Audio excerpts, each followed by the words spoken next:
सहनावतु सहनौ भुनक्तु सह वीर्यं कर्वावहै तेजस्विनावधीतमस्तु मा विद्विषावहै। ॐ शान्ति शान्ति शान्ति। समस्त जन कल्याणी निरतं करुणामय नमामि चिन्मयं देवं सत्यं ब्रह्मविद्वरम्।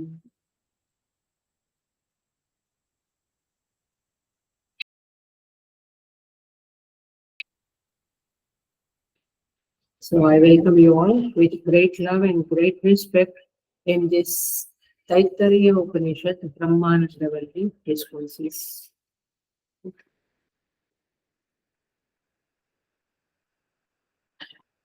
We will chant Shanti Mantras.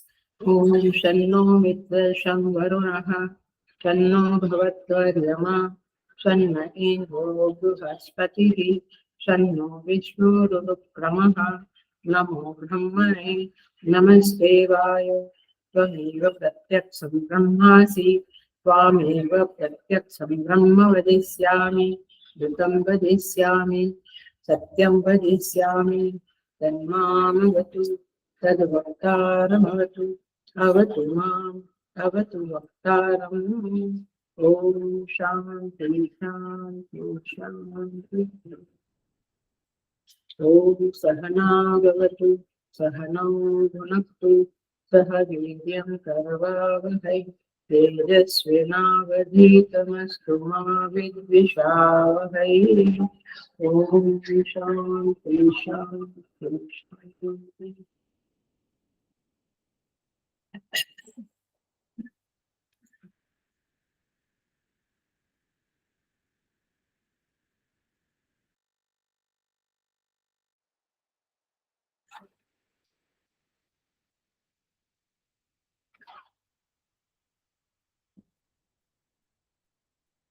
तो तैत्तरीय उपनिषद ब्रह्मानंद वल्ली अष्टम अनुवाक पंचम मंत्र आठवां अनुवाक पांचवां मंत्र we will chant.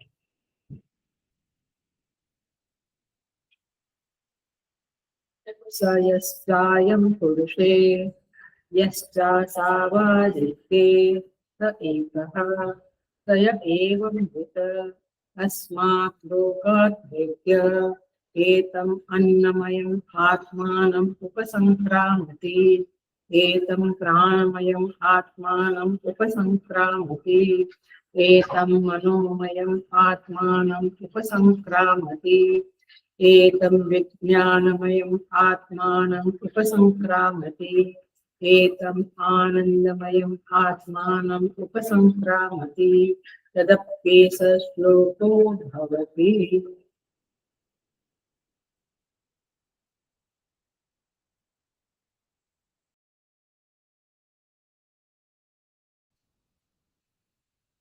So, we'll do the translation and proceed. सयः च अयं पुरुषे जो वह इस पुरुष में है माने पंच कोशात्मक देह में है। मैं ट्रांसलेशन कर रही हूँ पंचम मंत्र का। जो इस पुरुष के पंचकोशात्मक देह में है यह च असो आदित्य और जो वह आदित्य के अंतर्गत है माने आदित्य में सूर्य में है माने हिरण्यगर्भ स एक वह एक है माने इस मनुष्य के अंदर जो वेद विहितम गुहायाम में जो है तो जो आदित्य में है वो दोनों अलग अलग नहीं है, एक ही। पकड़ी बात। सय एवं विद अस्मात् लोकात् प्रेत्य, एवं विद इस तरह से जो जान गया है, जिसने जान लिया है, अंडरस्टैंड किया है, रियलाइज किया है, अस्मात् लोकात् प्रेत्य, वह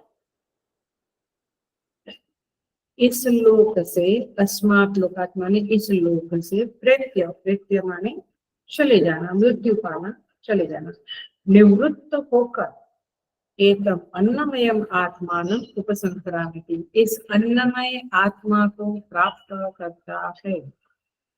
माने इस लोक से मृत्यु पाकर जाकर, अथवा तो रियलाइज होकर इस अन्नमय आत्मा को प्राप्त करता है। हमने देखा था कि समष्टि विराट पुरुष को प्राप्त होता है, मैंने उससे एक हो जाता है।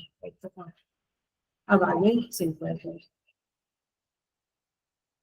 एकम प्राणमयम आत्मानं उपसंक्रामति, फिर वह प्राणमय आत्मा को प्राप्त होता है, मैंने समष्टि प्राण के साथ एकत्व को अनुभव करता है। समष्टि माने टोटल।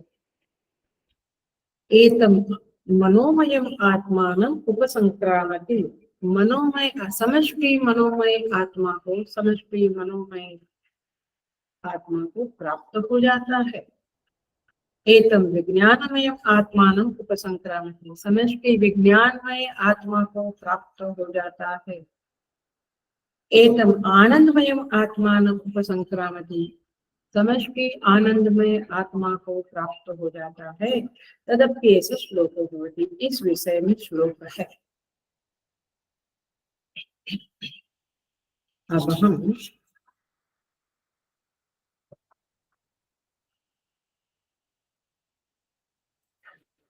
थोड़ा सा रिफर कर लेते हैं, क्योंकि कुछ भी याद नहीं क्या आगे ना, कुछ भी पिछला थोड़ा सा है।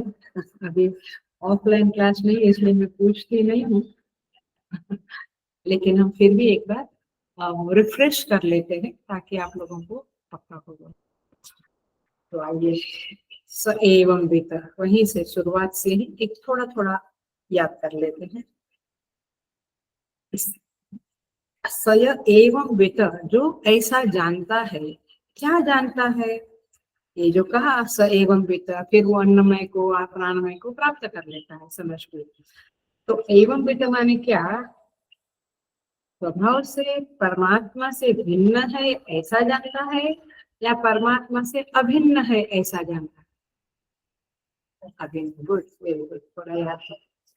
तो इस तरह से ये प्रश्न हमने, मैंने भाष्यकार ने शुरू किया था और उसी की बातें चल रही थी। हम आ जाते हैं।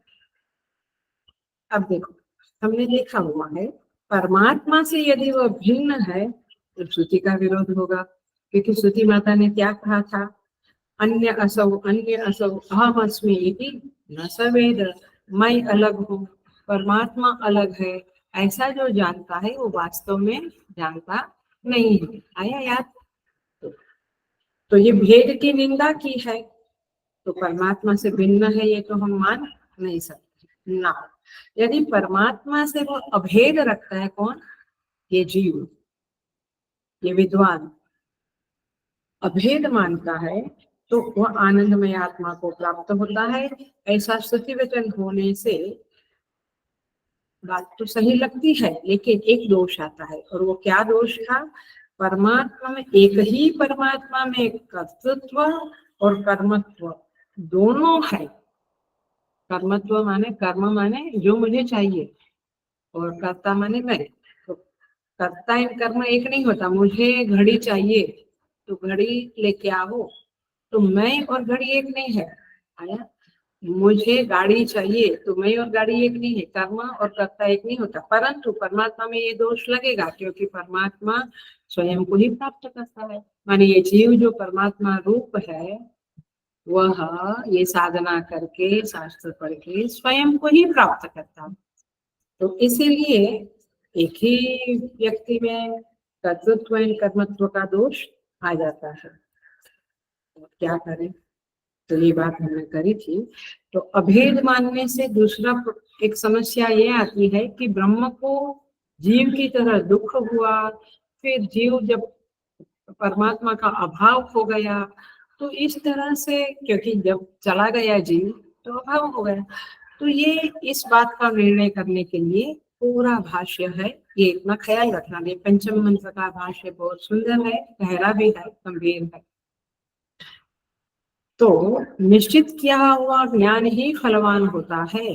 जो निश्चित करते हैं जिस ज्ञान को, वही फल देता है। सो अब लॉजिक क्या है, शंका क्या है? पूर्व पक्ष क्या कहता है? अन्य वस्तु नष्ट होने पर अन्य रूप को प्राप्त नहीं करता। घट नष्ट हुआ तो अपना कारण मिट्टी को ही प्राप्त होता है, वो पट को प्राप्त नहीं होता है। और अनष्ट होने पर, नष्ट नहीं हुआ तभी भी घट को पट के पास ले गए तो पट रूप नहीं हो जाता। पट माने वस्तु है। सो ब्रह्म, आप कहते हैं कि ये ब्रह्म रूप है और ब्रह्म ही हो जाता है। सो विद्वान अर्थात आत्मा को परमात्मा से अभिन्न कैसे जाने? सो प्रश्न है कि यदि विद्वान ब्रह्म से अभिन्न है, माने वो ब्रह्म ही है, तो फिर ब्रह्मविद ब्रह्मैव भवति ऐसा क्यों कहा? ब्रह्म को जानने वाला ब्रह्म हो जाता है ऐसा क्यों कहा? वो हो जाता है माने क्या? तो उत्तर देते हैं भाष्यकार शंका का निराकरण करते। पिछले भाष्य में हमने देखा है, मैं रिफर कर रही हूँ। ब्रह्मविद ब्रह्मैव भवति, ब्रह्मविद आपनोति परम, ये जो श्रुति है वो उसका अभेद सिद्ध करता है, क्योंकि दूसरा दूसरे के स्वरूप को प्राप्त नहीं होता है। इसलिए विद्वान पर ब्रह्म को ही प्राप्त करता है, क्योंकि वह ब्रह्म है। कोई अब्रह्म ब्रह्म को प्राप्त नहीं कर सकता है। आगे ब्रह्म ही ब्रह्म को प्राप्त कर सकता है, अब्रह्म नहीं। फिर हमने बात करी थी, मैं शॉर्ट में जाती हूँ, दशम पुरुष की याद आता है। 10वां गायब हो गया, फिर बताया तू ही 10वां है, त्वम दशमो असि। ये प्रसंग देकर हमने कहा था कि हम ही ब्रह्म है, बट हम अपने को भूल गए। और फिर हमने दूसरा एग्जाम्पल भाष्य में देखा था, गंता और ग्राम। गंता माने जाने वाला, एक आदमी गांव जा रहा है तो गंता वो ग्राम को पहुंचता है, तो गंता ग्राम नहीं बन जाता है। वो जो एग्जाम्पल है उसमें मार्ग का उपदेश है, वो गांव का उपदेश नहीं है और वो गांव नहीं बनता है। लेकिन यहाँ ब्रह्म है इसलिए ब्रह्म रूप भी हो जाता है। ये 2 एग्जाम्पल याद आता है। और फिर थोड़ा सा आगे बढ़ जाते हैं। यहाँ पे कहते हैं कर्म सापेक्ष ज्ञान ही, पूर्व पक्ष शंका करता है, कहता है कि आप कर्म की अपेक्षा ज्ञान में क्यों नहीं रखते हैं? माने कर्म सापेक्ष ज्ञान ही परब्रह्म प्राप्ति का हेतु है, ऐसा यदि कहो तो वो ठीक नहीं, क्योंकि मुक्ति के अंदर कर्म का अणुमात्र भी काम नहीं है। माने उत्तर क्या दिया भाष्यकार ने? आत्मज्ञान के संदर्भ में परब्रह्म की प्राप्ति में केवल ज्ञान ही हेतु है।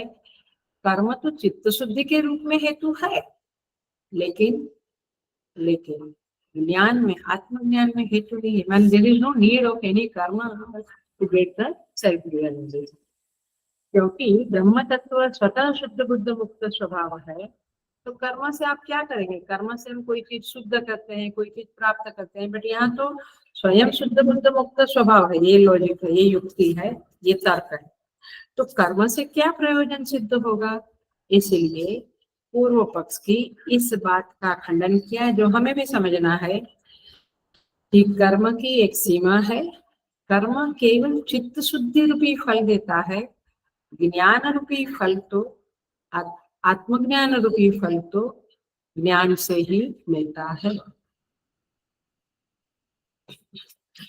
और एक लॉजिक देख लेते हैं जो बताया गया है, तत्सृष्ट्वा तदेवानु प्राविशत, उसे रचकर, सृष्टि की रचना करके वह सृष्टि में प्रविष्ट हो गया।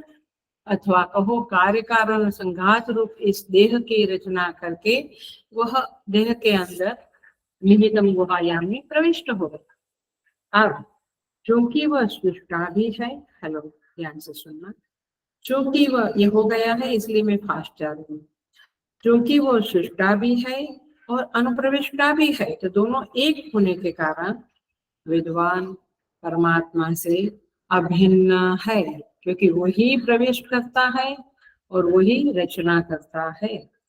यदि विद्वान से भिन्न ईश्वर नहीं है, नाव अनधर पूर्व पक्ष, यदि ईश्वर विद्वान से भिन्न नहीं है तो अभय प्राप्ति हो सकती है। माने क्या कहते हैं, ये जो आत्मज्ञान प्राप्त किया हुआ आनंदमय कोष तक पहुंचा हुआ जो विद्वान है वो ईश्वर से भिन्न होगा तो द्वितीयाद वही भयम भवति, ये श्रुति का बृहदारण्य उपनिषद की श्रुति का वाक्य है। द्वितीयाद वही भयम भवति, जो कोई दूसरा है उससे हमेशा भय लगता है, चाहे पति क्यों ना हो, चाहे माँ बाप, जो भी, सबको भय लगता है। तो द्वितीय दूसरा है तो भय की प्राप्ति अवश्य है, लेकिन हेलो ईश्वर से वह अभिन्न है तो उसके जीवन में अभय प्राप्ति है, भय की प्राप्ति नहीं होती। ये टॉपिक भी निकाला था, इफ यू रिमेम्बर।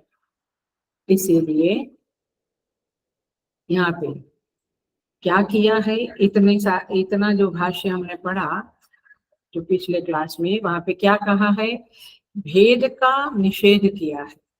भेद से आपको, यदि आपने भेद दृष्टि करी, द्वैत देखा, अनेकत्व देखा, नानात्व देखा, उस परमात्मा से एकत्व नहीं देखा, तो क्या होगा, आपको भय अवश्य लगेगा। इसलिए भेद का निषेध किया, भेद बुद्धि का, द्वैत बुद्धि का निषेध किया। निषेध माने निगेशन, उसको नकारा, श्रुति बोलती है नॉट गुड।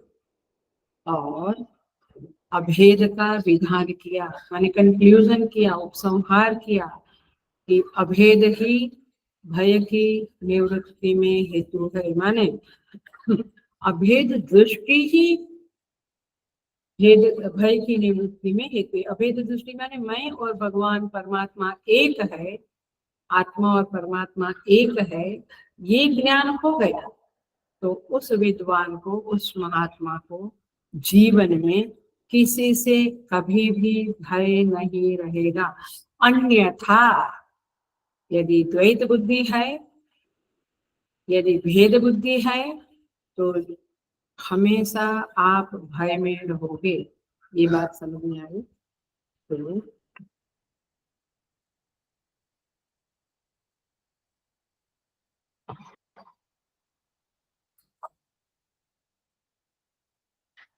आगे बढ़ते हैं। फिर निकली बात, इफ यू रिमेम्बर, चंद्र की। दो चंद्र दिखता है कैटरेक्ट वाले को, याद आया वो बात? कैटरेक्ट वाले को दो चंद्र दिखता है। तिमिर रोग रहित, हेलो ध्यान से सुनो, तिमिर रोग सहित नहीं बोलती हूँ, तिमिर रोग रहित, माने कैटरेक्ट जिसको नहीं है, ऐसे लोगों द्वारा दूसरा चंद्रमा नहीं देखा जाता है।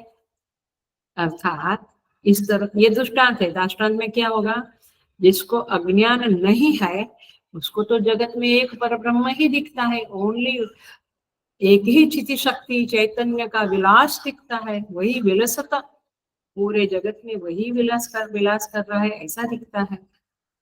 लेकिन यस, अज्ञान जिसके पास है उसको, जैसे कैटरेक्ट वाले को, तिमिर रोग वाले को दो चंद्र दिखता है, ऐसे अज्ञान वाले को भेद दिखता है। ये अलग है, ये व्यक्ति अलग है, ये सज्जन, ये दुर्जन, ये काला, ये मैंने बहुत सारे भेद दिखते हैं। आइए बात समझो। तो इसीलिए यहाँ पे क्या कहते हैं,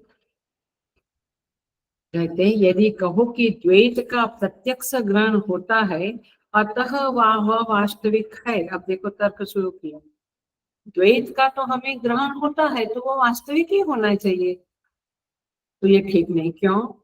क्योंकि बृहदारण्य की श्रुति कहती है न तो तद्वितीयम अस्ति, कोई द्वितीय है ही नहीं, एक ही परम तत्व अनेक रूपों में विलास कर रहा है।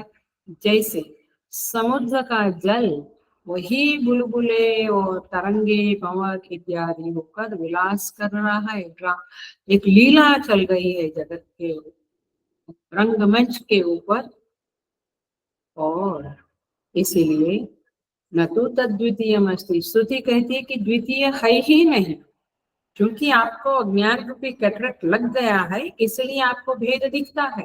ये जगत में विविध विविध नानात्व दिखता है।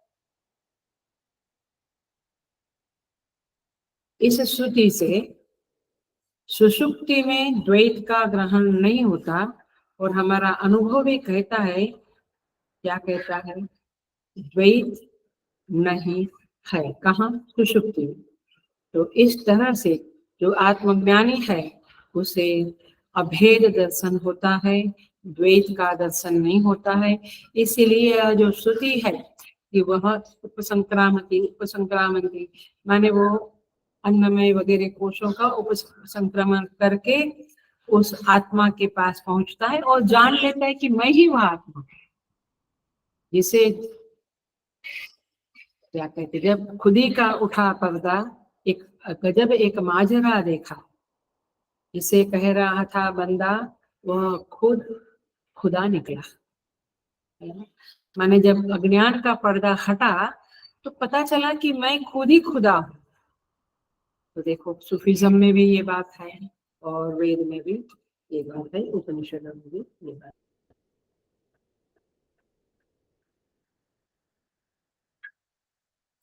सुनो, यहाँ पे कहते हैं, आप देखो,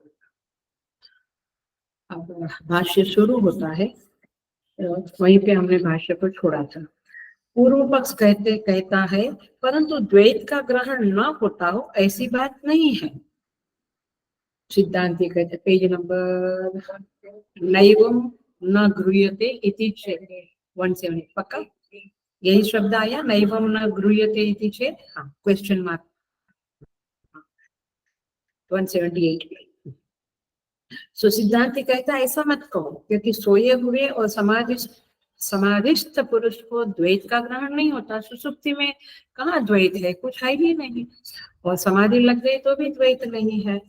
तो पूर्व पक्ष कहता है किंतु सुसुप्ति में जो द्वैत का अग्रहण है वह तो विषयांतर में आसक्त चित्त पुरुष के अग्रहण के समान है। माने कोई व्यक्ति किसी चीज में मगन हो गई, उसके सामने थाली रख दी खाने की, वो खाता ही नहीं। बोलते क्या होगा, नहीं टीवी में ये बढ़िया बढ़िया अभी अभी अभी बढ़िया शॉट लगाएगा, क्रिकेट मैच चल रही है, ये सो एब्सॉर्ब। तो आसक्त चित्त है, इसलिए उसको खाने की थाली नहीं दिखी। ऐसे यहाँ पे कहते हैं कि सुसुप्ति में भी आसक्त चित्त पुरुष के समान अग्रहण है। बोले नहीं नहीं, उस समय तो सभी पदार्थों का अग्रहण है। अग्रहण माने किसी भी विषय को मन ग्रहण नहीं करता है। जैसे अभी आप मेरे शब्द को ग्रहण कर रहे हैं, आप इधर उधर देख रहे हैं तो कुछ पेड़ पत्ते पौधे हैं, खिड़की है, यहाँ पे मंदिर है, कुछ भी ग्रहण नहीं है। सुषुप्ति में तो सभी पदार्थों का अग्रहण होता है। फिर वो अन्यासक्त चित्त कैसे कहा जा सकता है? यदि कहो, अब कहते हैं पूर्व पक्ष, यदि कहो कि जागृत और स्वप्नावस्था में अन्य पदार्थों का ग्रहण होने से उनकी सत्ता है, माने सुषुप्ति में किसी का ग्रहण नहीं होता है, लेकिन जागृत में तो द्वैत का ग्रहण होता है ना। ये रमेश है, ये सुरेश है, ये महेश है, अलग अलग ग्रहण होता है। तो फिर क्या हो गया, फिर ये इधर द्वैत है उधर अद्वैत है, तो ऐसा कॉन्ट्रडिक्शन जहां है वो सब मिथ्या है। एक काला है एक गोरा है, जो द्वंद्वात्मक जो कुछ भी है वो मिथ्या है। क्यों? क्योंकि वो एक नहीं है। सत्य तो एक में वो अद्वितीय है। और वैसे जब हम बातें करते हैं या कुछ होता है तो हम कहते हैं ना, नहीं वही सत्य है, मैंने वो सत्य दो नहीं होता है, सत्य एक ही होता है, झूठ अनेक होते हैं। तो इस तरह से कहते ऐसा कहना भी ठीक नहीं, क्योंकि जागृत और स्वप्न अविद्याकृत है। जागृत और स्वप्न क्या है? अविद्याकृत अवस्था है। इसका मतलब हुआ अज्ञानकृत अवस्था है, तो अज्ञान में तो द्वैत का ग्रहण होता ही होता है ना? तो जागृत और स्वप्न में जो अन्य पदार्थ का ग्रहण है वो अविद्या के कारण है, क्योंकि अविद्या की निवृत्ति होने पर उसका अभाव हो जाता है। अंडरलाइन दिस, यदि भाष्य है तो अंडरलाइन। क्योंकि अविद्या की निवृत्ति हो गई, सेल्फ रियलाइजेशन हो गया, ज्ञान आत्मज्ञान हो गया, तो फिर उस द्वैत का अभाव हो जाता है। आत्मज्ञानी को सब कुछ एक परमात्मा का रूप ही दिखता है, अथवा स्वयं के का आत्म तत्व ही दिखता है। सर्वत्र उसे लगता है कि मैं विलसित हो रहा। तो इसका मतलब रियलाइजेशन के बाद द्वैत ग्रहण नहीं होता है। अब पूर्व पक्ष चुप हो गया इस बात पे। अब उसने दूसरा निकाला, वो कहता है सुसुप्ति में जो अग्रहण है वो अभी तो अविद्या के कारण है। अब वो मानने को तैयार नहीं है कि उधर अग्रहण टोटल है, तो अब कहता है कि उधर का अग्रहण भी अविद्या के कारण है। सिद्धांति कहता है देखो अभी ब्लॉक आ गया, वस्तुनः तात्विक विशेष रूपयोः निर्वचन आया आपको, वो कहाँ है 178। अब सिद्धांति कहता है नहीं, क्योंकि वह तो स्वाभाविक है। माने सुषुप्ति में जो अग्रहण है, हेलो, वह अविद्या के कारण है ऐसा नहीं है, वो स्वाभाविकतया वहां पे अग्रहण है। द्रव्य, अब थोड़ा सा समझना पड़ेगा, नहीं समझा तो छोड़ दे। द्रव्य का तात्विक स्वरूप तो विकार न होना है, माने जो तत्व है वो विकारी नहीं होता है। माने जिसमें विकार मॉडिफिकेशन चेंज होता है वो क्या है, विकारी है। विकारी माने चेंजिंग वाला है। लेकिन तत्व जो है, आत्म तत्व है, वो तो विकारी नहीं तो हालत खराब हो जाती थी, क्योंकि उसे दूसरे की अपेक्षा नहीं होती। जिसमें विकार नहीं है उसको दूसरों की अपेक्षा नहीं होती। दूसरे की अपेक्षा वाला होने के कारण विकार तत्व नहीं है। माने जो विकार है तो कभी भी जो मॉडिफिकेशन है वो तत्व नहीं होता, क्योंकि तत्व तो सत्य है। सत्यम ज्ञानम अनंतम रूपम। तो सत्यम का अर्थ होता है कि जहाँ पे व्यभिचार नहीं है, चेंज नहीं है, मॉडिफिकेशन नहीं है। एक बार सत्य हुआ तो बस सत्य है। तो जो कर्ता कर्म करण आदि कारकों की अपेक्षा वाला होता है वह वस्तु का तत्व नहीं होता है, क्योंकि वो 7 विभक्तियों के साथ घूम रहा है। विद्यमान वस्तु का विशेष रूप कारकों की अपेक्षा वाला होता है और विशेष ही विकार होता है। समथिंग विशेष, समथिंग भेद, विशेषो नाम भेद। जहाँ भेद होता है वहाँ विकार होता है। आज इसको सज्जन कहा, कल उसको दुर्जन कहा, विकार हो गया ना। मैंने जहाँ द्वैत है वहां पे विकार है। आज हम बोला नहीं फेयरली गुड है, फिर कल हम कहते नहीं यार भयंकर बैड है, मतलब क्या हुआ, विकार। विकार होता है वहां पे द्वैत ही है, और इसलिए विशेष ही, विशेष माने भेद ही विकार है। तो जागृत और स्वप्न का जो ग्रहण है वह भी विशेष है, क्योंकि जागृत स्वप्न में हम क्या ग्रहण करते हैं, विशेष विशेष भेद भेद भेद को ग्रहण करते हैं। तो जागृत और स्वप्न तो विशेष है, विकारी है, द्वैत वाला है। जिसका जो रूप, तत्व की डेफिनेशन है, अंडरलाइन करना है तो कर सकते हैं। जिसका जो रूप अन्य की अपेक्षा से रहित होता है वही उसका तत्व होता है। माने there is a second, it is not a तत्व। दूसरों की अपेक्षा है हर एक जीव को इस संसार में, सब कुछ, इवन पेड़ पौधे को पानी की, सूर्य की अपेक्षा, सब जो भी भेद वाला है, विशेष है, उसको कोई ना कोई अपेक्षा, किसी न किसी की अपेक्षा है। लेकिन जिसका जो रूप अन्य की अपेक्षा से रहित है, it doesn't require anything anybody, वही उसका तत्व होता है। और जो अन्य की अपेक्षा वाला होता है वो तत्व नहीं, क्योंकि उस अन्य का अभाव होने पर उसका भी अभाव हो जाएगा, क्योंकि वो जिसके ऊपर डिपेंडेंट है, जैसे आदमी प्राण के ऊपर डिपेंडेंट है, प्राण का अभाव तो उसका अभाव। तो सुषुप्त अवस्था स्वाभाविक होने के कारण उस समय जागृत और स्वप्न के समान विशेष की सत्ता नहीं है। माने सिद्धांत शंकराचार्य जी प्रूव करते हैं, प्रमाणित करते हैं कि सुषुप्ति अवस्था में द्वैत का ग्रहण नहीं है, इट इज स्वाभाविकी। जैसे अग्नि में दाहकत्व स्वाभाविक है, पानी में दाहकत्व अग्नि की अपेक्षा से है। आई बात, अपेक्षा। पानी में, पानी गर्म नहीं है, पानी स्वभाव से शीतल है, लेकिन अग्नि की अपेक्षा से वो गर्म होता है। लेकिन अग्नि स्वयं स्वाभाविकतया उसमें दाहकत्व है। ऐसे सुषुप्ति में स्वाभाविकतया अग्रहण है और जागृत और स्वप्न में द्वैत ही है, माने ग्रहण है, अग्रहण नहीं, सबका ग्रहण है। तो इसीलिए यहाँ पे कहते हैं अतः सुषुप्तावस्था स्वाभाविक होने के कारण उस समय जागृत और स्वप्न के समान विशेष की सत्ता नहीं है, वहां पे कोई विशेष नहीं। और देखते हैं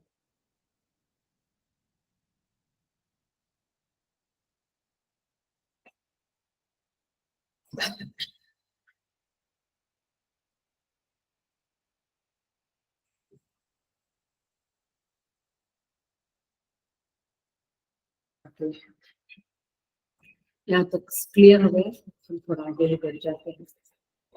अब देखो, भेद दृष्टि है वय हेतुत्व, पेज नंबर 179 हो गया। 179 पे ब्लॉक देखो, उसके आगे बस मैंने जहां पढ़ा उसके आगे हम पढ़ेंगे। भेद दृष्टि है भय हेतुत्व, क्या मीनिंग हुआ? जहाँ पे भेद दृष्टि है वहां पे भय होता है, माने भय का हेतु भेद दृष्टि है। अपनों से भय नहीं लगता और अपने से भी भय नहीं लगता, अपनों से कहीं भय लगता कहीं नहीं लगता, बट अपने से आदमी को भय नहीं लगता, दूसरों से भय हमेशा लगता। सो यहाँ पे कहते हैं किंतु जिनके मत में, सुनना ध्यान से सुनना, टॉपिक सिंपल है, टॉपिक यही है कि विद्वान की आत्मा और परमात्मा एक है, माने जो रियलाइजेशन पाता है वो परमात्मा स्वरूप अपने को जान लेता है। ये मुख्य बात है, इसको ना भूले। इसी बात को प्रूव करने के लिए, प्रमाणित करने के लिए सारे शंका समाधान चल रहा है। क्या बोला मैंने? विद्वान माने पर विद्वान जो रियलाइजेशन को प्राप्त किया है वह परमात्मा से एक है, एकत्व है, भिन्नता नहीं है, अभिन्न है। ये बात को ही प्रमाणित करने के लिए सारी बातें चल रही है। विद्वान की विद्वान अपनी आत्मा और परमात्मा में एकत्व देखता है, अभिन्नता देखता है। ये मेन बात समझ में। अब उसी बात पे, किंतु जिनके मत में ईश्वर आत्मा से भिन्न है, अब पूर्व पक्ष खड़ा हो गया, तो क्या इधर भी मैंने ऐसा उसने कहा कि ईश्वर से यदि कोई अपने को भिन्न मानता है, हम सब लोग उसी कैटेगरी में आते हैं। भगवान को हम बड़ा देने वाला, हम लेने वाले, हम दरिद्री, वो श्रीमंत, वो समर्थ, वेदी भगवान को अलग ही मानते। तो देखो, जिसके मत में ईश्वर आत्मा से भिन्न है और उसका कार्य रूप जगत भी भिन्न है, माने हम परमात्मा को भी एक अलग मानते हैं, जगत को भी एक अलग मानते हैं, माने जगत को भी भिन्न मानते, परमात्मा को भी भिन्न मानते, उनके भय की निवृत्ति नहीं हो सकती। अंडरलाइन करने जैसा है। माने हम भय की निवृत्ति के लिए बैंक बैलेंस बढ़ाते हैं, कॉन्टेक्ट्स बढ़ाते हैं, थोड़ा शास्त्र पढ़ लेते, जप कर लेते, ये भय की निवृत्ति नहीं होगी, नहीं होगी, नहीं होगी जब तक आप जगत को शून्य, मिथ्या समझ लेते हैं और ईश्वर को अपने से अभिन्न समझ लेते हैं, तब भय की निवृत्ति हो जाएगी। सो क्योंकि भय दूसरे के कारण ही हुआ करता है, भयस्य अन्य निमित्तत्वात्, भाष्यकार ने लिखा निमित्तत्वात्, तो हाफ आया, त्वात् शब्द आया तो वो हेतु के संदर्भ में, पंचमी विभक्ति के संदर्भ में हमेशा यूज होता है। ऑफलाइन क्लास में तो एक एक संस्कृत के शब्द का कनेक्शन करके बोलती थी, बट अभी जरा सा बोल दिया। भयस्य अन्य निमित्तत्वात्, त्वात् आया तो पंचमी विभक्ति तो हेतु, अन्य निमित्तत्वात् माने चूंकि कोई अन्य है करके भय लगता है, तो भय का हेतु क्या बनेगा? अन्य, अन्य का निमित्त। सो आप देखिए,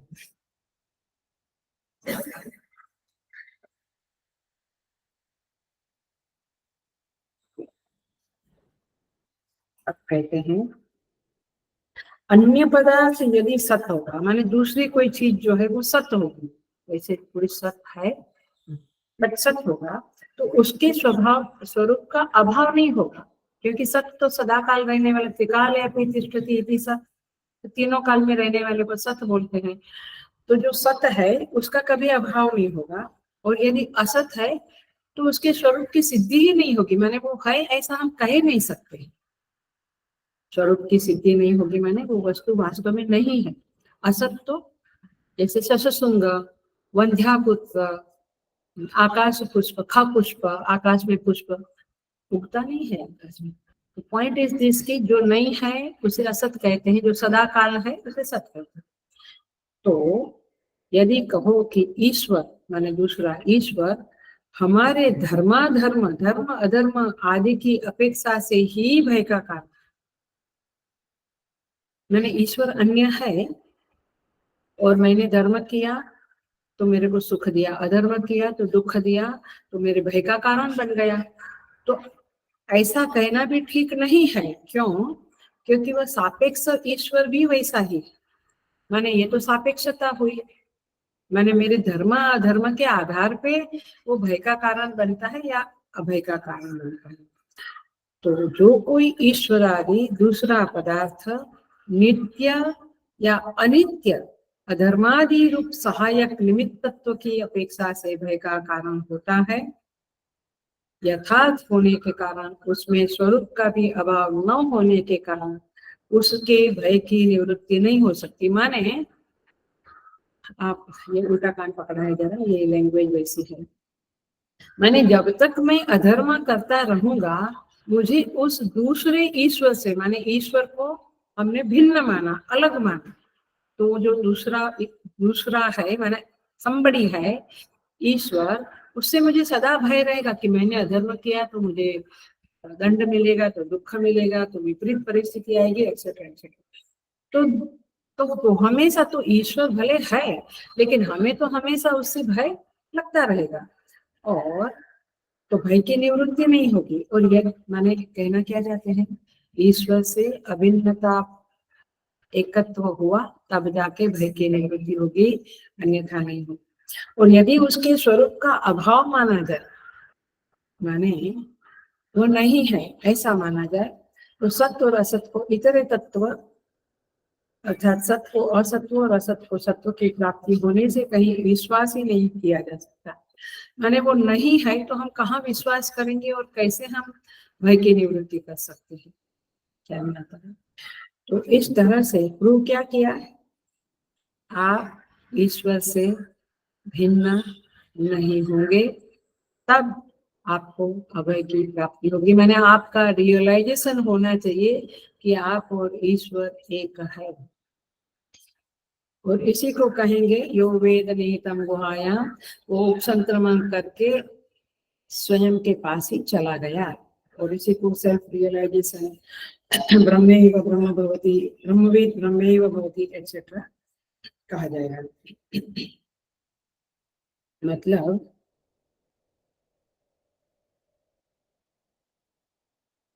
ये हुआ कि अधर्म की अपेक्षा से यदि अन्य ईश्वर भय रूप बनता है तो वो तो बना रहेगा, क्योंकि मैं अधर्म करता रहूंगा, और इसलिए भय की निवृत्ति संभव नहीं है। और यदि ईश्वर में माने आत्मा में स्वाभाविक भय है तो आत्मा के नाश से उसका नाश होगा, भय का नाश होगा, बट देन आत्मा का नाश हो गया तो फिर क्या, भय का नाश का क्या मतलब रहा, मैं ही मर गया तो फिर मुझे भय हुआ या नहीं हुआ क्या मतलब। तो इसलिए वार्तिककार का कहना है ब्रह्म और आत्मा के एकत्व पक्ष में ये दोनों दोष नहीं आता है, इसलिए ये बात पक्की करें, भय अज्ञान के कारण होता है, और अज्ञान की निवृत्ति होने पर भय भी निवृत्त हो जाता है। क्या अज्ञान, मैं और ईश्वर अलग अलग है, ये अज्ञान के कारण भय होता है, ये बात पक्की करो। मुझे वो आदमी को देख के भय लगा, वो वस्तु नहीं मिला तो भय लगा, अब मैं कैसे कल खाना कैसे आएगा, पहले के समय में बहुत कष्ट होते थे, माने पैसा रोज का रोज थोड़ा मिलता था, कल कैसे होगा।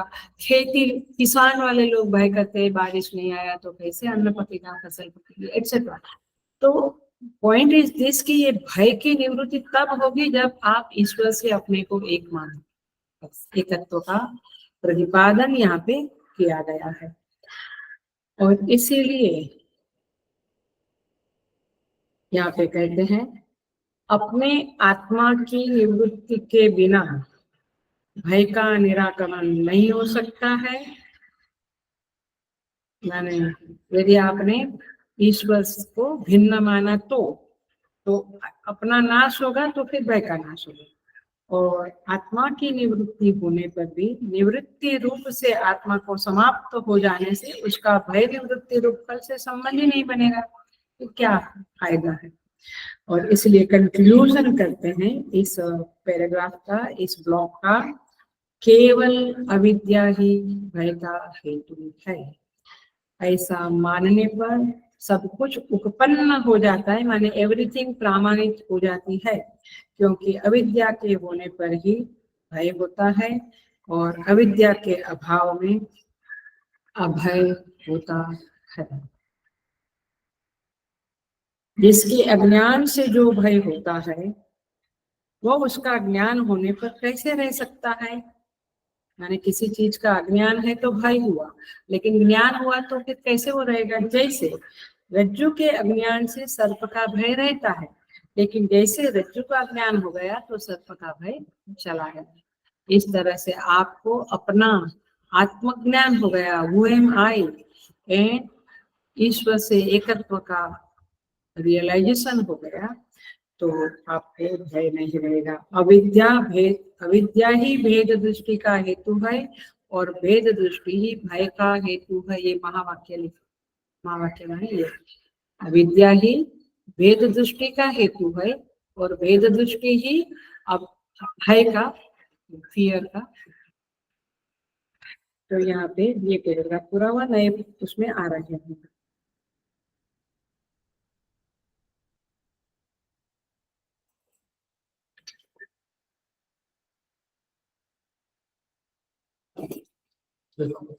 अगला ब्लॉक है ज्ञान अज्ञान योगो न आत्मधर्मत्वम। 179 पे ही 180 पे चला गया, 180 पे आ जाइए। ब्लॉक है ज्ञान अज्ञान योगो न आत्मधर्मत्वम। यहाँ पे कहते हैं परंतु एकत्व पक्ष स्वीकार करने पर, माने क्या, ईश्वर से एकत्व स्वीकार करने पर सारा संसार अपने कारण के सहित अविद्या कल्पित होने के कारण कोई दोष नहीं आता है। तिमिर रोग के कारण देखे गए द्वितीय चंद्रमा के स्वरूप की न तो प्राप्ति होती है न नाश। माने जब मेरा कैटरेक्ट चला गया और फिर मैं चंद्रमा को देखा तो मुझे द्वितीय चंद्र का कोई आभास नहीं हुआ। माने उसके स्वरूप की ना प्राप्ति हुई ना उसका नाश हुआ, कुछ है ही नहीं। ऐसे बात क्या है, जब अज्ञान रूपी तिमिर दोष निकल गया, अज्ञान रूपी तिमिर दोष निकल गया, ज्ञान की प्राप्ति हुई, तो फिर भेद दृष्टि नहीं रही और एकत्व के ज्ञान से अभय प्राप्ति हुई। अब देखो एक नया, एक और पूर्व पक्ष एक शंका उठा रहा है, और चूंकि हम पढ़ ही रहे हैं तो हम पढ़ ही रहे हैं। यदि कहो कि ज्ञान और अज्ञान तो आत्मा के धर्म है, अब ये पूर्व पक्ष को और कुछ नहीं मिला। पूर्व पक्ष माने दूसरे दर्शन। तो कहते ज्ञान अज्ञान तो आत्मा के धर्म है, इसलिए उनके कारण आत्मा का विकार होता होगा। माने जैसे जो जिसका धर्म है वो कम ज्यादा हुआ तो उस चीज का भी विकार होता है ना। माने हमारे शरीर में विटामिन है, प्राण शक्ति है, क्रिया शक्ति, ये कम ज्यादा होने से हमारे अंदर विकार आता है। ऐसे आत्मा का विकार होता होगा ज्ञान और अज्ञान के कारण, अथवा धर्म अधर्म के कारण। तो ऐसा कहना ठीक नहीं। भाष्यकार क्या कहते हैं, सिद्धांती क्या कहते हैं, ऐसे मत कहो कि आत्मा में विकार आता है धर्म अधर्म आदि के कारण अथवा ज्ञान और अज्ञान के कारण। क्यों? क्योंकि वो तो प्रत्यक्ष है। माने अंडरलाइन पे इसमें देखो हेतु दिया है, विद्या अविद्ययोः तद्धर्मत्वम् इति चेत् न प्रत्यक्षत्वात्। मैंने बोला ना, त्वात् शब्द आया तो हेतु पंचमी विभक्ति। तो क्या कहते हैं, प्रत्यक्षत्वात्। अरे भाई, ये तो आत्मा के दृश्य है। आत्मा के दृश्य है माने मैं देख सकता हूँ कि मुझे इग्नोरेंस है, मुझे ज्ञान हुआ, मैंने धर्म किया अधर्म किया, काम क्रोध लोभ मेरा सब कुछ जो भी है वो दृश्यत्व में है। आत्मा का वो ये रूप नहीं है। रूप आदि विषयों के समान अंतःकरण में स्थित विवेक और अविवेक प्रत्यक्ष उपलब्ध होते हैं। हम खुद कहते हैं अरे यार मैं मूर्ख बन गया, मेरी बुद्धि ने मुझे बहुत साथ दिया, मेरा काम हो गया। तो विवेक अविवेक को आप देख सकते हैं। तो प्रत्यक्ष उपलब्ध होने वाला रूप दृष्टा का धर्म नहीं हो सकता है ना। अब ये लैपटॉप को मैं देख रही हूँ, ये दृश्य रूप है, तो मेरा धर्म नहीं हो सकता है। तो आत्मा का धर्म ज्ञान अज्ञान नहीं है। ये जो भी द्वंद्व है वो आत्मा का धर्म नहीं हो सकता। मैं मूढ़ हूँ, मेरी बुद्धि मलिन है, इस प्रकार अविद्या भी अपने अनुभव के द्वारा निरूपण की जाती है।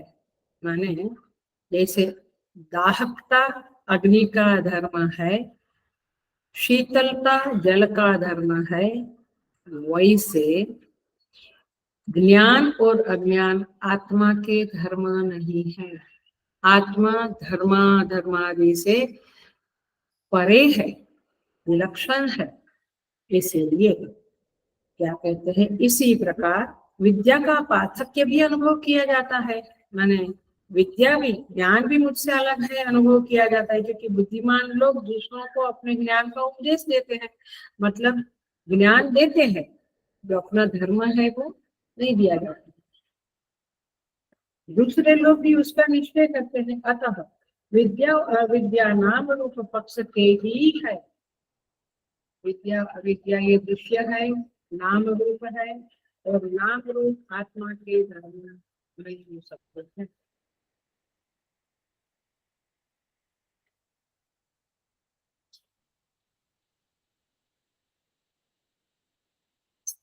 सो यहाँ पे कहते हैं जैसा कि जो नाम, अभी छांदोग्य उपनिषद की श्रुति बोल रहे हैं भगवान भाष्यकार, जो नाम और रूप का निर्वाह करने वाला है तथा जिसके भीतर वे नाम और रूप रहते हैं वह ब्रह्म है। ब्रह्म कौन है? उसके भीतर नाम रूप रहते हैं, उसका धर्म नहीं है नाम रूप, और वह नाम रूप का निर्वाह करने वाले इस अन्य श्रुति से सिद्ध होता है। वे नाम रूप भी, अब एग्जाम्पल देते हैं, दृष्टांत से सिद्ध करते हैं। पहले युक्ति से किया, दृष्टांत से। नाम रूप भी सूर्य में दिन और रात्रि के समान कल्पित ही है, वस्तुतः विद्यमान नहीं है। सारे नाम रूप कैसे हैं? सूर्य उदित हुआ, सूर्य अस्त हुआ, ऐसा हमने बोला, बट वास्तव में उदित हुआ, अस्त हुआ, तो ऐसे सारे नाम रूप कल्पित है। ये सूर्य का उगना और अस्त होना जैसे कल्पित है, वैसे नाम रूप सारे कल्पित है। सृष्टि नाम गीता में चल रहा है, यानी सृष्टि क्या है? नाम रूप है। सच्चिदानंद ब्रह्म वस्तुनि सृष्टि रूपे नाम रूप, सृष्टि नाम रूप। जैसे समुद्र के जल में बुलबुले तरंगे भंवर है, नाम रूप है तो क्या वास्तव में जल। वैसे ये ब्रह्म में ये सारे माने ज्ञान अज्ञान धर्म अधर्म ये सब नाम रूप है, ये कल्पित है। ऐसा यहाँ पे कल्पित है। आप देखिए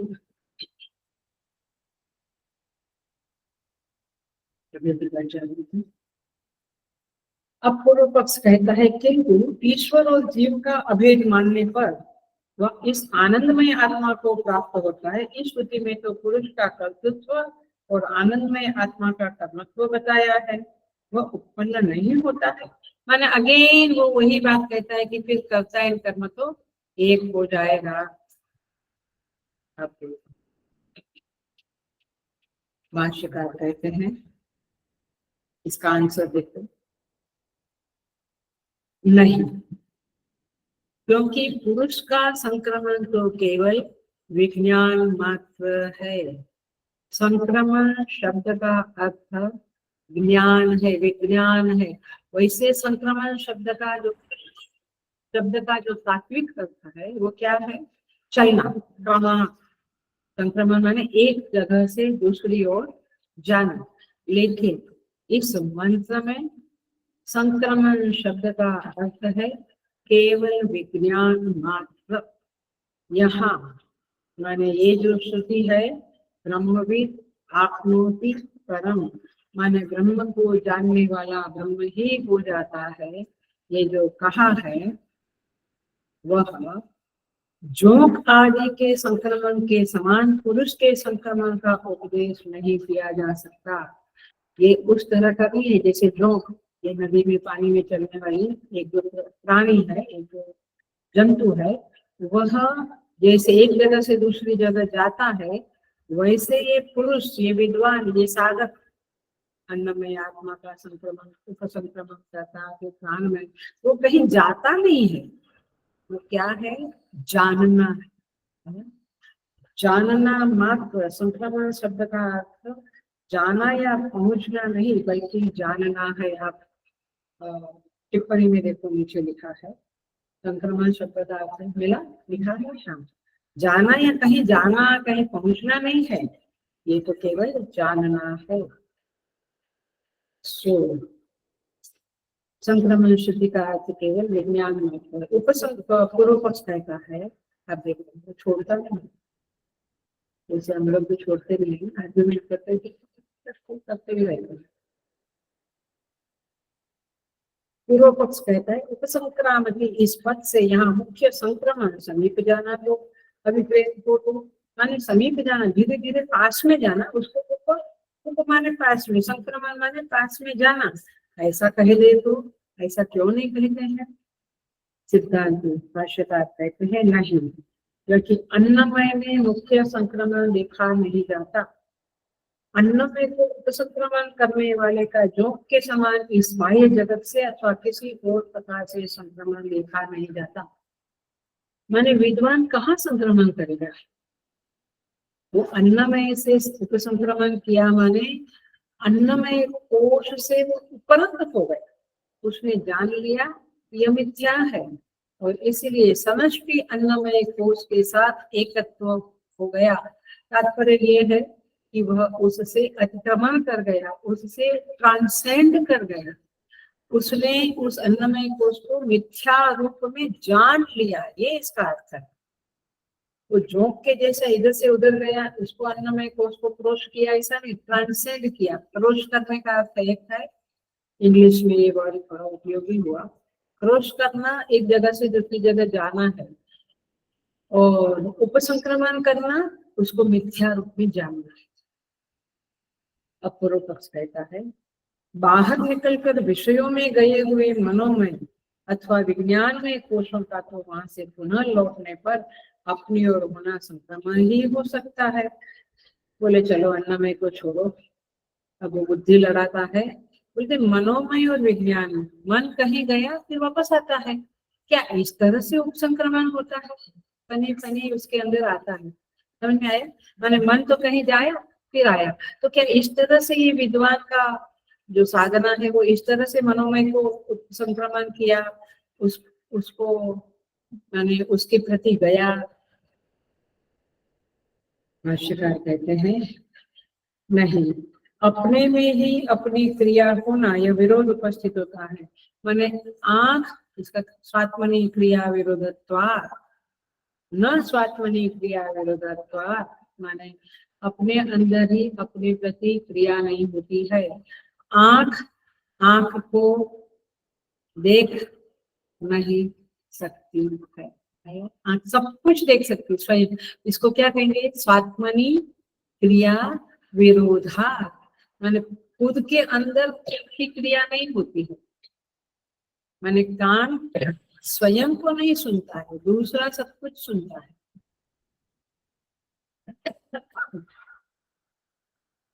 तो यह विरोध उपस्थित होता है। अन्नमय से भिन्न पुरुष अपने से भिन्न अन्नमय को प्राप्त होता है। इस प्रकार प्रकरण का आरंभ करके, प्रकरण में आरंभ किया ना अन्नमय, पहले के पांचों मंत्र वही थे, अन्नमय को उसको संक्रमण किया, प्राणमय मनोमय वगैरह। तो अब मनोमय अथवा विज्ञानमय अपने को ही प्राप्त होता है ऐसा कहने में उससे विरोध आता है। उसी प्रकार आनंदमय का भी अपने को प्राप्त होना संभव नहीं है, मैंने स्वयं स्वयं में क्रिया नहीं कर सकता है। अतः प्राप्ति का नाम संक्रमण नहीं, अंडरलाइन दिस, प्राप्ति का नाम संक्रमण नहीं है। मैंने संक्रमण शब्द एक जगह से दूसरी जगह गया तो दूसरी जगह को मैंने प्राप्त किया, मैं इधर से स्टेशन गया तो मैंने स्टेशन को प्राप्त किया, मैं ग्राम गया तो ग्राम को प्राप्त किया। प्राप्त किया मतलब कि मैं वहां पहुंचा, ये पहुंचने वाली बात नहीं है, यहाँ पे क्या है, जानना है। इसीलिए प्राप्ति का नाम संक्रमण नहीं है, न वह अन्नमयादि में से किसी के द्वारा किया जाता है। फलतः अब उपसंहार करते हैं, कंक्लूजन करते हैं। आत्मा से भिन्न अन्नमय से लेकर आनंदमय कोश पर्यंत जिसका कर्ता है वो ज्ञान मात्र ही संक्रमण होना संभव है। माने संक्रमण शब्द का अर्थ ज्ञान ही केवल है और कुछ उसका अर्थ नहीं है। ज्ञान मात्रम च संक्रमणम उपपद्यते, माने संक्रमण केवल, इसका अर्थ केवल ज्ञान करो, क्रिया नहीं करना है। संक्रमण का वैसे अर्थ होता है एक जगह से दूसरी जगह गया, लेकिन यहाँ पे वो जाने की क्रिया नहीं है, जानना है, ज्ञान मात्र। आगे चलते देखना, सेम पेज है 170, 183 हो गया। इस प्रकार संक्रमण 183 पेज नंबर। इस प्रकार संक्रमण शब्द का अर्थ ज्ञान मात्र होने पर ही आनंदमय कोश के भीतर, हेलो अब मेन बात आ गई, स्थित सर्वांतर, सबसे अंदर सर्वांतर तथा आकाश से लेकर अन्नमय कोश पर्यंत कार्य वर्ग को रचकर, ये परमात्मा ने क्या किया, आकाश से अन्नमय तक सारी सृष्टि बनाई और फिर उसमें अनुप्रविष्ट हुए आत्मा का, फिर उसमें अनुप्रविष्ट हो गया वह आत्मा जो हृदय गुहा के संबंध से, अब उस आत्मा को जो अनुप्रविष्ट हुआ उसको क्या कहा श्रुति ने, यो वेद निहितम गुहायाम कर्मे व्योमन, जो हृदय रूपी गुहा के परमाकाश में स्थित है, कौन, जिसमें सृष्टि बनाई और फिर अनुप्रविष्ट हो गया, वो हृदय गुहा के संबंध से अन्नमय आदि अनात्माओं में आत्मत्व का भ्रम है। अब ये जो अंदर प्रविष्ट हो गया, एज इफ, अगेन याद रखना, नॉट रियली, एज इफ, जैसे कि वह अनात्माओं के साथ अपने को एक मानने लगा, अनात्माओं के आत्मत्व का भ्रम करने लगा। अनात्मा अन्नमय कोश, प्राणमय कोश, मनोमय, विज्ञान में, आनंद में, उसके साथ वो एकत्व का अनुभव करने लगा। वास्तव में वो एकत्व नहीं है उसमें।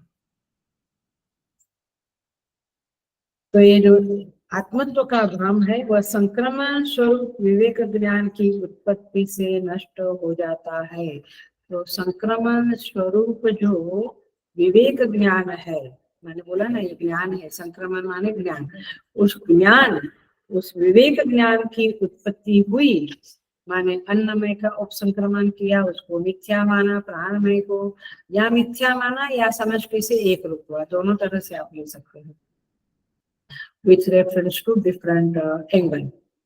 So अब क्या हुआ, उसका अविवेक नष्ट हुआ, उसका ज्ञान नष्ट हुआ, उसका भ्रम नष्ट हुआ। क्या भ्रम नष्ट हुआ कि मैं अन्नमय कोश हूँ, मैं प्राणमय कोश हूँ। हम लोग का वो भ्रम चालू है ना, क्योंकि मैं क्या कहता हूँ, अरे मैं बड़ा मोटा हो गया, अरे क्या हो गया पता नहीं, मेरा वजन कम हो, मेरा वजन कम हो कि शरीर का हो, मेरा तो वजन कम नहीं, शरीर का वजन। मैं बड़ा दुखी, मैं बड़ा सुखी, सुखी मन और मन है, सुखी दुखी मन है, तुम नहीं हो। बट हमने क्या किया, मनोमय से, विज्ञानमय से, प्राणमय से, सबसे एकत्व माने उन सबके साथ हमने आत्मत्व का भ्रम पाला पोषा। और इसके लिए अब जब ये संक्रमण हो गया तो ज्ञान की उत्पत्ति से ये भ्रम नष्ट हो गया। और अतः इस अविद्या रूप भ्रम के नाश में ही संक्रमण शब्द का उपचार किया जाता है। माने अब संक्रमण का अर्थ क्लियर हुआ, अंडरलाइन करना ही तो कर क्या, अविद्या रूप जो भ्रम था, इल्यूजन डिल्यूजन था, गलत फहमियां थी, रॉन्ग नोशन थे अबाउट मी, वर्ल्ड एंड ईश्वर, वो सब खत्म हो गया। क्यों? क्योंकि वो स्वयं को, स्वयं की प्राप्ति हो गई। माने क्या प्राप्ति हुई, मैं ही वह ब्रह्म हूँ, ऐसा उसको अनुभव हो गया। इसको क्या कहेंगे, ज्ञान। और ये ज्ञान का अर्थ ही है संक्रमण शब्द। संक्रमण शब्द का उपचार गौण रूप से प्रयोग किया गया है। माने संक्रमण शब्द का मुख्य रूप से प्रयोग नहीं किया गया है। जैसे गंगायाम घोषः, एग्जाम्पल आता है जहद अजहद लक्षण वगैरह की बातें करते समय, गंगायाम घोषः, गंगा में झोपड़ी है, गंगा के ऊपर सप्तमी विभक्ति है, झोपड़ी है, तो गंगा में या गंगा के ऊपर नहीं, गंगा के बाजू में झोपड़ी। तो ये गंगायाम जो सप्तमी विभक्ति बनाई वो गौण गौण उपचार से कराई है, वास्तव में ऐसा अर्थ लेना नहीं है। इसे बहुत से शब्द है जहाँ पे हम गौण रूप से उसका अंडरस्टैंडिंग करते हैं। इसके सिवा किसी और प्रकार सर्वगत आत्मा का संक्रमण होना संभव नहीं है। माने ये मिथ्यात्व बुद्धि नेगेशन, बाध करना, निगेट करना, ये पंचकोशों को, यही उपसंक्रमण है। क्योंकि आत्मा तो सर्वगत है, वो जाएगा तो कहाँ जाएगा। जैसे आकाश एक जगह से दूसरी जगह नहीं जाता है, घट का आकाश है, उसको हम कहते हैं उपचार से कि ये घट इधर से दूसरे घर में गया तो आकाश भी उसके साथ गया। वास्तव में आकाश सर्वगत है, आकाश का संक्रमण नहीं होता, वैसे आत्मा का भी संक्रमण नहीं होता। क्यों? क्योंकि यहाँ पे लिखा है सर्वगतस्य आत्मनः संक्रमण। देखिए, तद एतस्मिन् अविद्या विभ्रमनाशे संक्रमण शब्द उपचार्यते न अन्यथा सर्वगतस्य आत्मनः संक्रमण उपपद्यते। और किसी तरह से संक्रमण शब्द का अर्थ नहीं संभव है। आगे कौन सा पेज, 183 चालू। आत्मा से भिन्न, अंडरलाइन करने जैसा वाक्य है, वस्तु अंतर अभावाच्च, ये हेतु है, पहला हेतु है। क्या हेतु है? आत्मा से भिन्न अन्य वस्तु का अभाव होने से भी उसका किसी के प्रति जाना रूप संक्रमण नहीं हो सकता। क्लासिक हेतु दिया है, हेतु माने रीजनिंग, लॉजिक, युक्ति। क्या कहा है? आत्मा से भिन्न अन्य वस्तु तो है ही नहीं, अभाव है, तो फिर वो किसके प्रति जाएगा और उसको प्राप्त करेगा? आया? मैं घड़ी में नहीं हूँ, घड़ी मुझ में नहीं है, इसलिए मैं घड़ी की तरफ गया और घड़ी को प्राप्त किया। लेकिन कुछ है ही नहीं मेरे अलावा, तो मैं किसके प्रति जाऊंगा और क्या प्राप्त करूंगा? आ रही है बात? अपना अपने को ही प्राप्त होना तो संभव नहीं है। मैं मुझे प्राप्त किया, ये बोलना ही अजीब है। मैंने ये बोलने से कोई मतलब नहीं रहता है। मैं तो मुझे प्राप्त हूँ ही, हमेशा हूँ। जोंक अपने प्रति ही संक्रमण नहीं करता। जोंक जो है वो नदी का प्राणी जंतु, वो एक जगह से दूसरी जगह जाकर उधर उस जगह को प्राप्त करता है, अपने आप को प्राप्त नहीं करता है। अतः अब पूरा पैराग्राफ अंडरलाइन करने जैसा है, या फिर आप ब्रैकेट कर डालो या जो भी, बड़ा इंपॉर्टेंट है। ब्रह्मा सत्य स्वरूप, ज्ञान स्वरूप और अनंत है। सत्यम ज्ञानम अनंतम ब्रह्म, इस पूर्वोक्त लक्षण वाले, इसका हमने बहुत क्लासेस लेके समझा था। आत्मा के ज्ञान के लिए ही संपूर्ण व्यवहार के आधारभूत ब्रह्म में, माने ये सारी बातें जो ब्रह्मानंद वल्ली में कही गई कि वह अन्नमय कोश को उपसंक्रमण करता है एक्सेट्रा एक्सेट्रा, ये और फिर सृष्टि की रचना करता, फिर उसमें प्रविष्ट हो जाता, ये सब कुछ क्या है?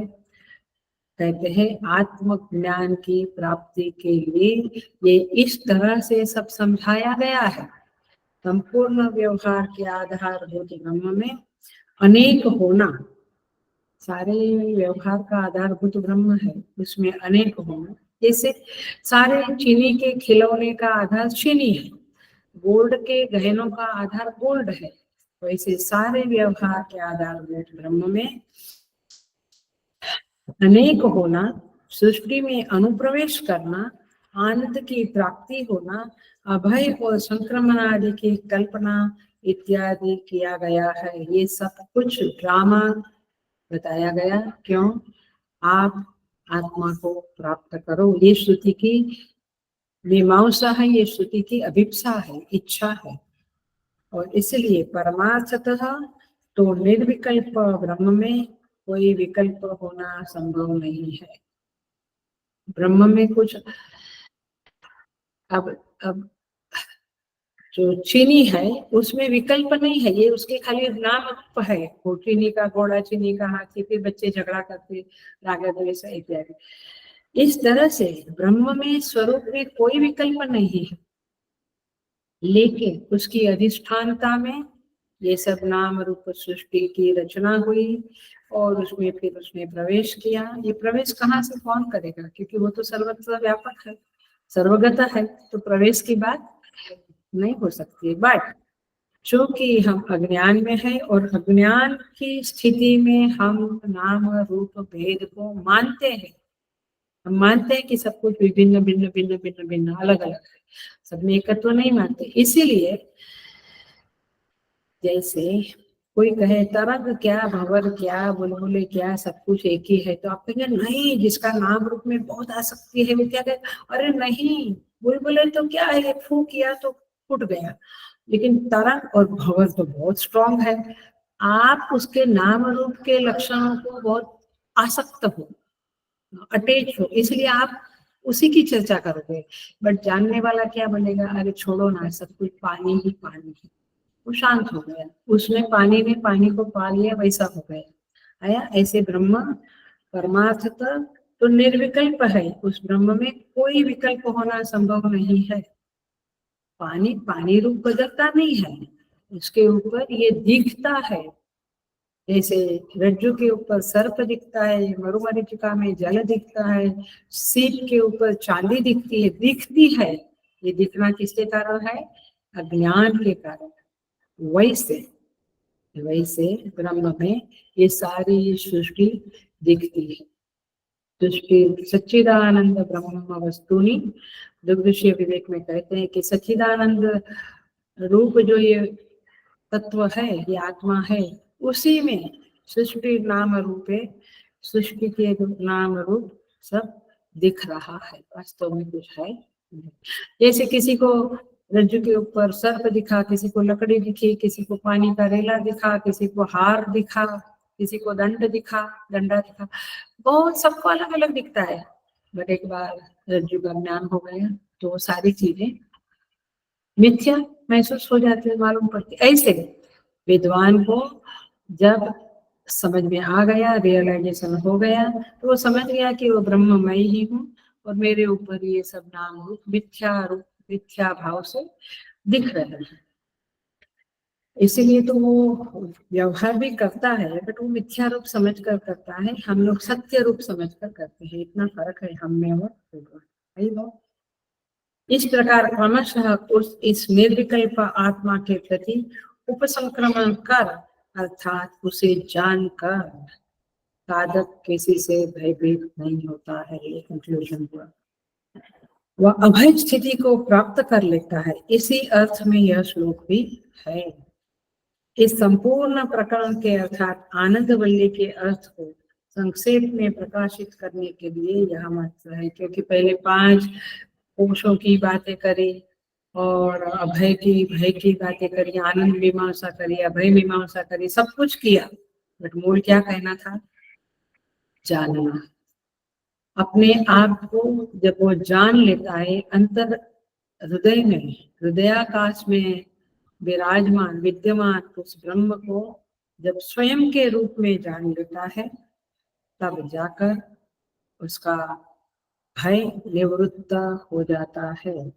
इस तरह से यहाँ पे ब्रह्मानंदवल्याम अष्टमो अनुवाकः इति, ब्रह्मानंदवल्याम अष्टमो अनुवाकः, इस तरह से यह अष्टम अनुवाक पूरा होता है।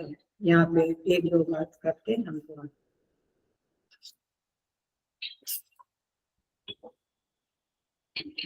यहाँ पे कहते हैं,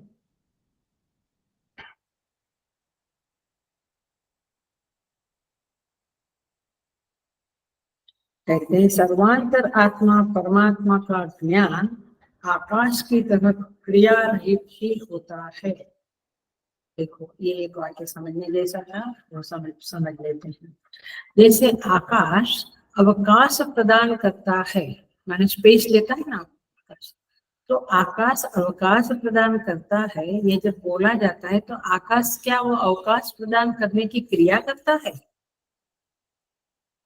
स्वयं ही उसका ये स्वभाव है। जैसे अग्नि का स्वभाव है दाहकता, गर्मी देना या प्रज्वलन होना, वैसे यह आकाश अवकाश प्रदान करता है। इस वाक्य में आकाश प्रदान करता प्रतीत होता है, किंतु वास्तव में वह प्रदान करता नहीं है, अवकाश प्रदान करने वाला नहीं है।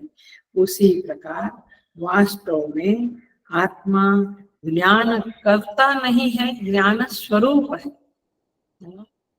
तात्पर्य ये हुआ कि आपने ये सारी साधना की और अज्ञान को मिटाया और ज्ञान प्राप्त किया, ये सब औपचारिक है।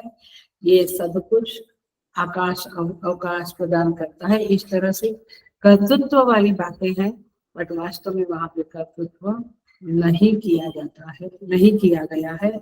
इसीलिए सृष्टि की श्रुति, यह जो सृष्टि बनी, अन्नमय पंचमय प्राणमय कोश बने इत्यादि, ये सृष्टि की श्रुति जो है, हेलो बिल्कुल कंफ्यूजन कर रहे हो, पकड़ लेना बात। ये सृष्टि बनी, सृष्टि की रचना हुई, फिर प्रवेश किया, ये सृष्टि करने में उस परमात्मा का कर्तृत्व है, ये बात नहीं समझनी है। ऐसा नहीं समझना है कि उसने ये बनाया, वो कर्तृत्व डुअलशिप नहीं है उसमें, ये ऐसे ही स्वाभाविकतया हो गया। तो सृष्टि श्रुति का कर्तृत्व में अभिप्राय नहीं है।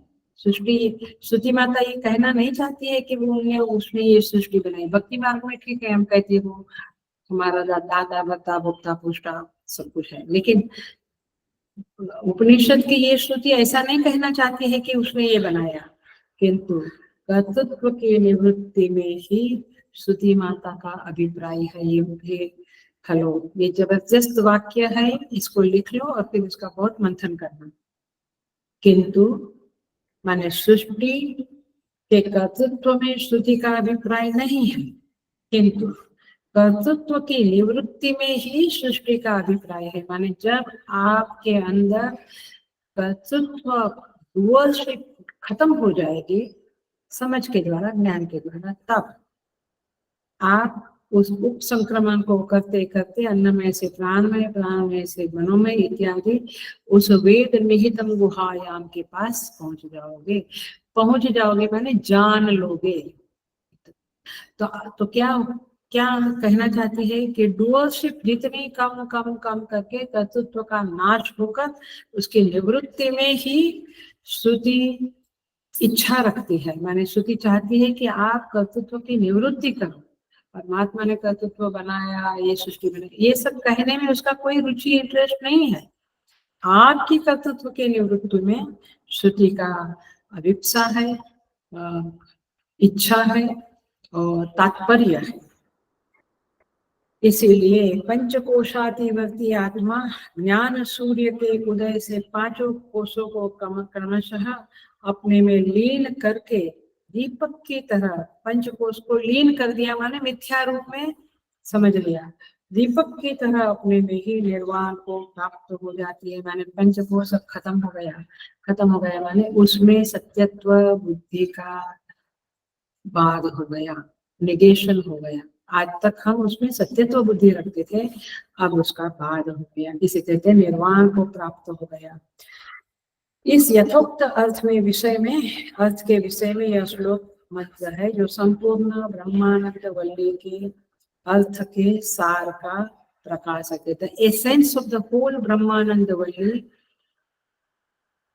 इज into this पंचम मंत्र। इस पंचम मंत्र अष्टम अनुवाक के इस पंचम मंत्र में ये सारी ब्रह्मानंद वल्ली का एसेंस आ जाता है। इस तरह से यह अष्टम अनुवाक पूरा होता है। समझ में आ रहा है ना? नहीं तो नेक्स्ट में भी इसके समझाना पड़ेगा, आता है ना? तो नेक्स्ट क्लास में थोड़ा डिफर करेंगे, बट देन नवम अनुवाक में प्रवेश कर जाएंगे। ओम पूर्णमदः पूर्णमिदं पूर्णात् पूर्णमुदच्यते पूर्णस्य पूर्णमादाय पूर्णमेवावशिष्यते। ओम शांति शांति शांति। हरि ओम। श्री गुरुभ्यो नमः। हरि ओम।